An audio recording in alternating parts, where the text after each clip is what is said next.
Hi friends, welcome to my channel. Kavita Erroju, the simple and healthy kitchen. Please share my channel and subscribe my channel. Press bell icon.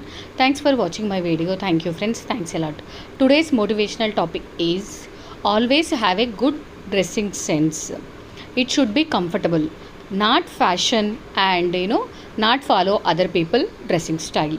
Follow your own style. It should be comfortable and it should be clean and neat. And whenever you sit, it should be comfortable.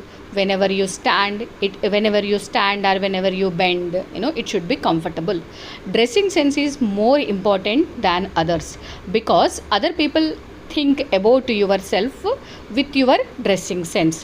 When you have a good dressing sense and good style, then other people think about yourself with positive nature. Thank you friends. Please subscribe me and share my channel. Press bell icon. Thanks for watching my video. Thank you friends. Thanks a lot.